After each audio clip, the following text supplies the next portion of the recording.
Halo, selamat pagi pemirsa. Bagaimana kabarnya pagi hari ini? Semoga selalu sehat dan juga selalu bahagia, terutama bagi para umat muslim yang sedang menjalankan ibadah puasa. Semoga selalu lancar hingga hari kemenangan nanti tiba. Nah, di kota Surabaya pemirsa tentu tidak asing jika kita mendengar tentang terkait dengan padat karya. Nah, rupa-rupanya pemirsa, dikabarkan bahwa tangan dingin Wali Kota Surabaya, Cak Eri Cahyadi, ini bisa mengentaskan tidak hanya terkait dengan bagaimana angka pengangguran terbuka, lalu juga angka stunting, tapi juga bisa mengentaskan kemiskinan melalui salah satu programnya, yakni program padat karya yang tersebar di sejumlah titik di wilayah Kota Pahlawan. Nah, kita ingin tahu apakah faktanya betul demikian dan bagaimana terkait dengan kontinuitas dan juga pemberdayaan hingga hari ini. Apakah berhenti begitu saja atau masih terus dilanjutkan untuk pemberdayaannya? Kita akan bahas dengan dua narasumber yang sudah menemani saya pagi hari ini. Pertama ada Pak Baktiono, anggota DPRD Kota Surabaya. Selamat pagi Pak Baktiono. Selamat pagi Mas. Sehat selalu Pak. Sehat walafiat. Alhamdulillah. Ada juga anak muda Kota Surabaya yakni Mas Ahmad Mifbahul Arif, inisiator Kampung Jahit Nusantara. Selamat pagi Mas Arif. Pagi Mas. Kabar sehat Mas? Alhamdulillah sehat. Alhamdulillah sehat. Saya barangkali ingin ke Pak Baktiono terlebih dahulu. Pak Baktiono, betulkah informasi yang mengatakan bahwa rasa-rasanya tangan dingin Wali Kota Surabaya tidak hanya mengentaskan angka stunting, angka pengangguran terbuka, tapi juga angka terkait dengan bagaimana salah satu strateginya adalah padat karya, bisa mengangkat kemiskinan di Kota Surabaya. Betul demikian, Pak? Ya, jadi untuk mengatasi kemiskinan, padat karya, dan menyediakan lapangan pekerjaan, terutama untuk berdikari, berdiri di kaki sendiri, itu memang dimulai sejak era Wali Kota Pak Bambang Deha. Setelah itu Bu Risma, dan diteruskan lagi oleh Cak Eri Cahyadi. Jadi ini kontinuitas yang memang tidak berhenti, tapi di setiap periode itu ada metode dan tantangan masing-masing. Kalau di periode yang awal ada pendidikan dan pelatihan, tapi sistemnya kan masih tetap manual. Setelah Bu Risma juga terus ditingkatkan, ada kampung-kampung, jadi ada kampung lontong, kampung dinamo, kampung jahit, kampung tas, kampung sepatu. Demikian juga melalui Cak Eri Cahyadi pun diteruskan program yang luar biasa itu ya untuk mengurangi pengangguran. Sekarang ada kampung paving, bukan kampung saja, asalnya mau dia dibeli pavingnya juga. Ada kampung jahit, ada tas, dan juga ada program yang baru karena sekarang sistem online. Jadi Kota Surabaya punya namanya e-peken. Ya. Elektronik peken atau pasar. Jadi peken itu kan kromo inggilnya pasar. Kalau mungkin warga di luar Pulau Jawa atau Jawa Barat mungkin ya nggak paham nama peken ini. Jadi di situ bisa mudah untuk pemerintah kota mendeteksi dan membeli dan mengevaluasi mana kampung-kampung tadi yang berkembang dan mana yang harus diintervensi. Di samping diklat itu tetap juga dilakukan. Oke, artinya terkait dengan bagaimana program padat karya ini bukanlah suatu hal baru, tapi program keberlanjutan dari pemimpin Kota Surabaya sebelumnya, mulai Pak Bambang Deha, Ibu Risma, hingga sekarang diteruskan oleh Cak Eri Cahyadi. Mas Arif, terkait dengan padat karya, program Wali Kota untuk mengentaskan kemiskinan, dari Anda di sekitar lingkungan rumah ataupun bahkan di area tempat tinggal Anda, betul demikian Mas Arif, artinya padat karya sudah sejurus dengan tujuan Wali Kota Surabaya untuk mengentaskan kemiskinan. Betul. Kita waktu itu dibentuk itu berkoordinasi dengan lurah dan camat, Mas. Kita diberi data masyarakat pada saat itu kan MBR, Mas. Masyarakat MBR yang mau berkarya. Kita beri pelatihan dan dukungan pemerintah kota waktu itu meminjamkan mesin ke kita. Mesin itu pinjam pakai ke peserta pelatihan. Setelah mereka bisa mandiri, kita ambil, digeser ke yang lainnya seperti itu. Oke. Jadi setelah dipinjamkan, ambil mandiri itu adalah pembiayaan sendiri? Mereka bisa ambil sendiri. Oke. Mereka nanti kan kita kelingkan ke BRI, kemana gitu, bisa mampu untuk itu. Artinya sejak awal hingga hari ini apakah terus ada pendampingan atau bagaimana Mas Arif? Tetap terkoneksi dan pendampingan karena apa? Kita ini kan kolaborasi, Mas. Jadi kalau warga MBR itu usianya itu rata-rata kan yang ibu-ibu itu kan di atas 35 lah. Kita tetap pakai teman-teman muda untuk menjadi marketing sehingga sustainable project ini terus jalan. Karena kalau nggak ada seperti itu nggak jalan padat karya itu. Karena mereka bisanya kita latih menjahit. Kalau kita latih untuk e-commerce dan lain-lain nggak mungkin, susah untuk usia-usia begitu. Jadi urusan desain, urusan marketing kita pakai teman-teman muda, teman-teman Karang Taruna seperti itu. Kalau secara kuantitas Mas Arief bisa disimpulkan mungkin berapa waktu itu jumlah angka masyarakat MBR yang saat itu terdata dan sekarang kondisi realnya setelah program padat karya ini berjalan, sudah ada perubahankah? Jadi gini, awal itu kita mencapai 160 peserta. Ini di wilayah? Surabaya Barat. Surabaya Barat, terutama yang banyak Surabaya Barat. Peserta setelah mencapai 160 peserta pelatihan. Kan tidak semua itu kan mau melanjutkan. Saat ini tersisa sekitar 80 sekian lah. Dan sekarang kan berubah menjadi gamis kalau nggak salah. Jadi kalau yang dikatakan kan disurvei sama pemerintah kota. Oh ini sudah mampu, sudah bisa punya mesin DW, sudah apa itu ada sepeda motor itu sudah lepas dari data itu. Baik. Jadi kita nanti diupdate data baru. Jadi terus bergulir seperti itu. Nah di tempat saya itu sudah saking terkenalnya ya dibantuan oleh pemerintah kota mungkin ya. Sampai pengusaha Gresik itu kalau sekarang ini mereka lagi ngerjain kerudung dari Gresik semua, bukan dari kita malah. Jadi pengusaha Gresik jahitkan ke mereka. Dan itu tidak ada masalah bagi koperasi kamu jahit. Gitu. Dan banyak seragam gitu. Baik, jadi rupanya program padat karya yang digagas oleh pemerintah sebelumnya yakni Pak Bambang Deha, dilanjutkan Ibu Risma hingga Cahaya Edi, ini sudah terbukti mengentaskan kemiskinan, bahkan dikatakan bahwa banyak loh masyarakat Kota Pahlawan yang sudah naik statusnya, yang sebelumnya sebagai penerima program Gakin, sekarang sudah lepas dari program tersebut karena sudah bisa berdikari, berdiri di atas kaki sendiri. Pemirsa jangan kemana-mana, kami akan segera kembali usai jeda berikut.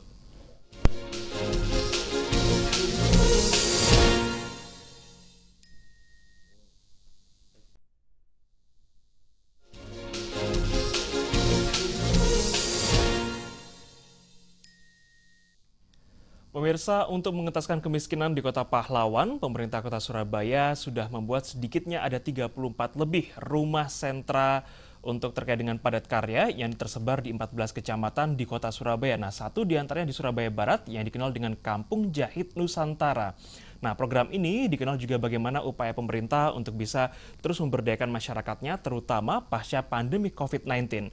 Satu hal yang saya ingin kembali tanyakan kepada Pak Baktiono. Pak Baktiono, seringkali atau bahkan beberapa di antaranya, kadang program-program yang demikian ini hanya bersifat seremonial semata. Artinya kita galakan di awal, lalu untuk jalannya keesokan hari, minggu berikutnya, bulan berikutnya, ini seringkali lepas begitu saja. Nah, apakah ini juga terjadi di Kota Pahlawan atau sampai dengan hari ini pun pemerintah tidak pernah lepas tangan? Kalau pemerintah sih tidak lepas tangan ya, pemerintah kota, karena apa? Programnya ini kan berkesinambungan. Jadi bukan putus. Dari pendidikan pelatihan itu program utama, setelah itu masih diperhatikan, dipantau. Bahkan sekarang kan dibeli oleh pemerintah kota melalui program e-peken tadi. Jadi tidak perlu telepon, nanti digilir seperti itu. Tapi memang mereka yang sudah dididik dan dilatih dan mereka yang sudah bisa untuk berdikari tadi itu juga harus menjaga kualitas dan mereka juga harus tepat waktu. Jadi tidak boleh, kan sudah diberi pengetahuan mulai bagaimana untuk mendapatkan kredit lunak. Ada banknya, Surya Arta Utama, pemerintah kota. Juga lewat Bank Jatim itu ada. Tapi ya harus bank kita sendiri lah, bank pemerintah kota, karena bisa mengawasi juga. Dan juga diberitahu nanti itu dibeli. Bagaimana mengelola keuangan itu. Jadi itu harus memang ditanamkan benar, jangan terus akhirnya umpama dapat kredit lunak dibelikan yang aneh-aneh itu jangan, dibelikan sesuai dengan kebutuhan itu. Betul. Pasti dibayar oleh pemerintah kota itu, jangan khawatir kalau di pemerintahan itu ya dibayar sesuai itu. Kena pajak pastilah, pajaknya kan ya ringan juga. Lah kontinuitas itu yang perlu dijaga oleh mereka yang sudah dilatih warga tadi, dan harus konsentrasi penuh. Dan jangan tadi kalau sudah mendapat uang itu harus dibelanjakan semua untuk yang lain, itu juga salah. Salah loh. Tentu. Maka itu juga yang menjadi PR bersama. Dan jangan warga masyarakat menggantungkan senantiasa ingin bekerja di pemerintahan. Ya, karena untuk mendidik melatih ini agar masyarakat juga bisa berdikari dan menjadi pengusaha, menjadi kalau Bu Risma dulu menyatakan tuan dan nyonya di kampungnya, di kotanya sendiri. Apalagi tadi ada pesanan dari luar kota, itu kan berkembang luar biasa. Jadi karena kita menyediakan tenaga-tenaga dan juga kualitas yang sudah dididik, dan mereka tinggal itu. Kalau kota lain tadi belum melakukan itu, kan persaingan antar kota kabupaten ini ya bukan persaingan bagaimana membangun kota, tapi bagaimana membangun SDM di warganya sendiri. Siap. Artinya warga kota Surabaya juga sudah bisa membedakan antara mana yang kredit konsumtif, mana yang kredit modal kerja, sehingga tidak ada penyalahgunaan ketika mendapatkan bantuan dari BPR Kota Surabaya untuk mengembangkan usahanya. Mas Arief, barangkali 1-2 orang pemilik usaha di kota Surabaya yang merupakan program padat karya ini sempat mengatakan bahwa beberapa di antaranya atau mereka ini cari uang hari ini itu untuk memenuhi kebutuhan hari ini. Bukan cari uang hari ini untuk seminggu depan atau bulan depan, sehingga kadangkala karena barangkali terlalu banyak program padat karya milik pemerintah, terlalu banyak tersebarnya, sehingga barangkali ada 1-2 yang tidak terlalu tersentuh. Akhirnya seringkali gulung tikar, contoh katakanlah untuk mesin cuci motor. Nah, tidak setiap hari ada pelanggan datang, tidak setiap hari ramai. Nah, problemnya adalah mereka masalahnya dapat uang hari itu untuk hari itu juga kebutuhannya, tapi nggak semua hari ramai. Nah, akhirnya pemerintah Kota Surabaya juga sedikit banyak terlalu banyak fokusnya. Apakah hal itu juga sempat Anda rasakan, Mas Arief? Ya, sempat, Mas. Jadi memang kalau kita bicara usaha itu kan nggak seperti kita langsung dapat uang, ada effort yang harus dikeluarkan, konsentrasi penuh tadi. Sehingga kenapa kok Kampung Jaya Nusantara bisa eksis sampai saat ini dan berkembang? Makanya kita tergantung inisiatornya, Mas. Kalau saya akan mengkolaborasikan tadi, kalau saya hanya melatih ibu-ibu saja, saya tanpa memanggil teman-teman muda untuk diajak kolaborasi, ada ini produknya kaos, misalnya kamu jadi marketing dapat fee sekian, ada desainer, sehingga langkah-langkah seperti harus dilakukan. Kalau di bidang jahit seperti itu, di bidang garment ya, kita kan harus tren market pasar harus jelas gitu, Mas. Selain dapat dari e-peken tadi, kita punya e-commerce, dari setiap kita ada 18 marketingnya Kampung Jaya Nusantara freelance. Kita ambil teman-teman yang muda-muda itu sambil kuliah dia jualan kaos. Kalau dapat pekerjaan dilempar ke ibu-ibunya. Jadi kolaborasi itu sangat penting untuk membangun ekonomi. Karena mereka yang tahu di mana barang ini harus dijual. Kalau ibu-ibunya atau teman-teman yang SDM-nya tidak di bidang itu, adalah anak-anak muda yang pengen kasaran aja, Mas, aku ndas ngeluh nanti loh teknologi. Mereka fokus di sablon, nyablon gitu. Jalan, jadi semua lini jalan. Marketingnya juga jalan. Jadi marketing ini terus saya perbanyak terus menjadi anggota koperasi Kampung Jahit. Karena apa? Mereka nanti juga dapat SHU di akhir tahun biasanya. Akhir tahun biasanya kan. Ada SHU, terus ada fee marketing untuk mereka ketika mereka menjualkan produk. Jadi kolaborasi itu yang saya pakai di Kampung Jaya Nusantara sampai saat ini. Artinya inisiator ini berperan cukup besar dalam satu hal pengelolaan itu. Nah, katakan di Kota Surabaya, apakah inisiator satu dengan inisiator lainnya ada komunikasi, Mas Arief, untuk ya kita bertukar pikiran? Ada. Untuk kalau di Jahit ada sih, Mas.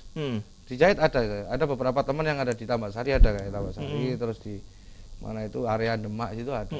Jadi bahkan kita sempat tukar pekerjaan juga ketika lot gitu kan, ini kan lot ini keadaan-keadaan mau PPDB ini kan sekolah masuk dan kita sempat komunikasi juga sih sama mereka. Karena apa, jahit itu kan macam-macam, Mas. Jadi mesin untuk membuat kaos itu berbeda, SDM-nya berbeda, membuat hem itu berbeda, sehingga klaster-klaster ini kan harus dipenuhi terus. Kalau nggak dipenuhi garapan nih mereka benar tadi bingung untuk makan. Makanya tugas inisiator itu sangat penting, selain marketing, menata SDM, dan bagaimana mencarikan mereka tetap bertahan seperti itu. Siap. Kalau pemerintah Kota Surabaya sudah berupaya penuh terkait dengan bagaimana produk yang dihasilkan ini bisa terjual, bahkan satu di antaranya melalui e-peken, dan juga para PNS di Kota Surabaya juga kalau mau belanja harian, baik itu ballpoint ataupun apapun itu, semua paling tidak dari UMKM, dari program padat karya pemerintah Kota Surabaya. Nah, ini salah satu bentuk perhatian pemerintah untuk bisa mengentaskan kemiskinan dan juga mengurangi angka pengangguran terbuka di Kota Pahlawan tercinta. Jangan kemana-mana, kami akan segera kembali sesaat lagi.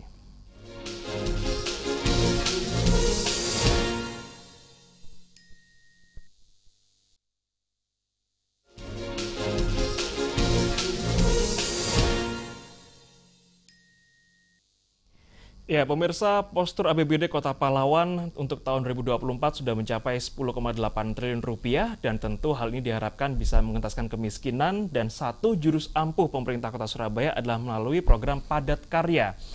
Mas Arief, satu hal yang sempat dikabarkan juga bahwa salah satu masyarakat penerima manfaat program padat karya adalah jika sebelumnya mereka hanya berpenghasilan 500.000 per bulan, kini mereka bisa mengantongi hingga 4 juta lebih, bahkan mendekati UMR Kota Surabaya. Nah, apakah ini kabar real di lapangan atau bagaimana, Mas Arief? Jadi kabar itu memang benar. Rata-rata seperti itu kalau di tempat saya ya. Karena mereka selain dapat dari kita, mereka kan juga buka sendiri di rumah-rumah, Mas. Ada orang meremak masang bed gitu-gitu gitu. Jadi di padat karya tempat saya itu tidak mengekang, nggak boleh ngarep dari luar, enggak. Jadi mereka harus bisa mandiri, bahkan ada yang sudah punya NIB beberapa. Jadi kita ajarkan juga yang sudah siap untuk berdiri, dinas koperasi akan mengarahkan, mau bikin NIB sendiri, masuk ke e-peken, masuk ke e-katalog. Beberapa sudah jalan seperti itu. Baik, artinya kondisi kabar itu memang benar adanya, bahkan satu orang yang sudah lepas dari program Gakin karena memang sudah mendapatkan insentif atau komisi penghasilan di atas 4 juta rupiah per bulannya. Pak Baktiono, tadi Anda menyebut bahwa program padat karya bukanlah program yang baru. Program ini adalah digulirkan oleh pemerintahan sebelumnya, mulai dari Pak Bambang DH, Ibu Risma hingga CRI. Tentu ada hal yang harus diperbaiki, ada hal yang perlu dikembangkan untuk menyesuaikan dengan bagaimana tahun ini berjalan. Apa tantangan di tahun ini, Pak Baktiono? Kalau tantangan ya dari internal pemerintah kota. Kalau tadi ada kampung jahit, dinas pendidikan itu jangan sampai koperasi tadi menjual seragam. Iya kan?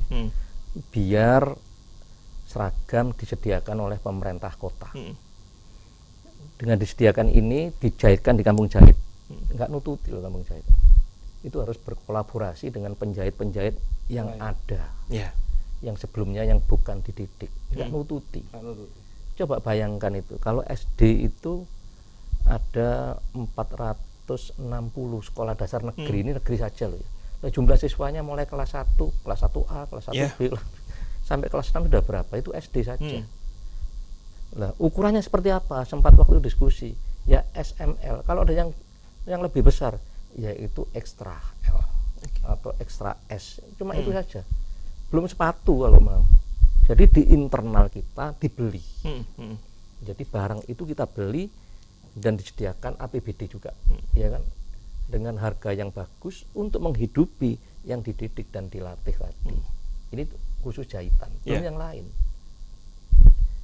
Bajunya ASN, betul. Ya. Kan baju beli sendiri-sendiri. Oke, dikoordinir, misalnya kalau beli ya, pemerintah kota kan sudah tidak menyediakan. Dikoordinir di instansi masing-masing. Ya murah dong. Nah, kalau beli tadi eceran misalnya 3 meter, sama beli satu kontainer kan ya lebih murah. Jauh lebih murah pasti, dengan kualitas yang terjamin, dengan warna. Ini satu item saja, coklat-coklat. Ya belum misalnya, kalau misalnya hari Senin, warnanya ada logo Surabaya, logo apa? Iya, pembatiknya dong. Lu kok dibatik kan lama, Pak, di print. Lah yang dibatik siapa? Kepala-kepalanya dibatik. Hidup pembatiknya juga. Ya kan? Yang bagian printing tambah banyak ini. Yang didesain, senimannya hidup, karena ada desainernya, para seniman juga melibatkan desainer misalnya dari Dewan Kesenian Surabaya. Anak-anak muda, apalagi nanti dilombakan, ya hidup semua, mereka akan dapat semua. Misalnya hari Senin pakai warna putih, hari Selasa warna kuning, biar kelihatan, biar ganti terus. Oke, ya. Pasti hidup semua. Siap. Belum bros, kalau mau bros, nanti yang bros iri yang dididik. Enggak, hari Senin atau lusa Senin ada logo Surabayanya. Oke, ini baru satu studi kasus terkait dengan bagaimana sekolah ataupun seragam dan juga ASN seragamnya, sehingga kolaborasi antara para penjahit, para pelukis, seniman, dekranasda ini bisa saling berkolaborasi, yang mana muaranya adalah angka kemiskinan di Kota Surabaya bisa semakin ditekan. Mas Arief, program padat karya bukan tanpa celah atau bukan tanpa kekurangan. Barangkali yang sejauh ini Anda rasakan, sejauh ini Anda lihat, selama berjalan, apa yang paling tidak perlu dibenahi pemerintah Kota Surabaya atau perlu ditingkatkan, Mas? Kalau itu sih usulnya fasilitas ya. Berupa? Ya mesin jahit seperti itu ya, diperbanyak. Dan data MBR tadi yang dipastikan dulu warganya ini ikut mau menjahit enggak seperti itu. Kadang-kadang sudah dilatih, mereka di tengah jalan belum keluar. Kita bingung. Nge-set up-nya itu kan bingung, Mas. Yeah. Jadi itu sih. Terus kalau terkait pasar sih pemerintah kota sudah sangat baik ya, sangat luar biasa memperhatikan pasar untuk teman-teman penjahit itu kan. Jadi bahkan dibantu oleh camat lurah di Epeken tadi. Gitu sih. Siap. Jadi terkait fasilitas aja yang untuk meningkatkan, karena apa? Kalau fasilitas mereka dipenuhi dengan baik, akan muncul kualitas produk yang baik juga. Dan kecepatan produksi juga bisa ditambah gitu ya, otomatis kan. Satu usul dari Arief selaku inisiator Kampung Batik Nusantara adalah terkait dengan bagaimana pemerintah bisa meningkatkan jumlah fasilitasnya supaya tentu ini berpengaruh pada tingkat produksi, outputnya, dan juga hasil yang diharapkannya. Terakhir, Pak Baktiono, monggo, apa yang ingin disampaikan kepada masyarakat Kota Surabaya yang barangkali hari ini masih berstatus MBR, masih menjalankan program padat karya supaya tetap semangat dan bisa lepas dari program Gakin melalui program padat karya? Ya, kalau untuk warga Kota Surabaya kami harapkan mereka jangan berharap saja untuk menjadi pegawainya pemerintah kota, baik melalui ASN maupun tenaga kontrak atau outsourcing. Tapi ikuti program-program pendidikan pelatihan dari pemerintah kota dan serius sesuai dengan kemampuan dan hobinya.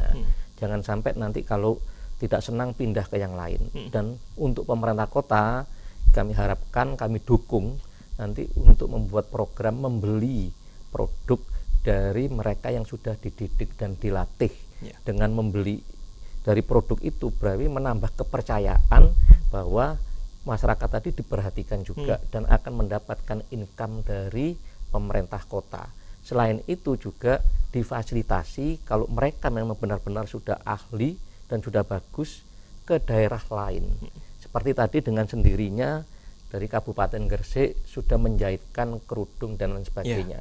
Tidak menutup kemungkinan kalau tadi tenaga terampil kita semakin bagus, maka pemerintah kota juga akan mencari di daerah lain untuk bisa datang pesan di pemerintah kota Surabaya. Ya, Mas Arief, terakhir ada yang ingin disampaikan kepada para inisiator kampung-kampung lain di kota Surabaya supaya harus saling berkomunikasi atau apapun itu silakan.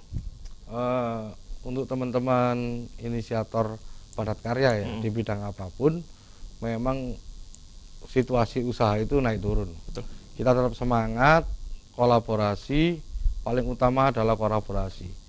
Kita manfaatkan semua lini di sekitar kita, baik usia muda, tua maupun siapapun itu. Goalnya adalah bagaimana program itu berjalan dengan maksimal. Gitu aja. Siap. Ini di era serba virtual, di era serba bebas, tentu satu hal yang menjadi tuntutan adalah kreatif. Nah, inilah yang juga harus diputar oleh para inisiator, oleh para warga yang mendapatkan program padat karya supaya terus bisa menjalankan usahanya, supaya bisa survive dan juga bisa terlepas dari status MBR dan bisa berdikari, berdiri di atas kaki sendiri. Terima kasih Pak Baktiono, Mas Arief, terima kasih sudah hadir di studio kami. Dan pemirsa, saya Akhir Sandi juga mengucapkan terima kasih karena telah menyaksikan iBreak edisi hari ini. Mari bersama-sama kita sebarkan semangat cinta damai. Selamat pagi, sampai jumpa. Matur nuwun Pak Baktiono.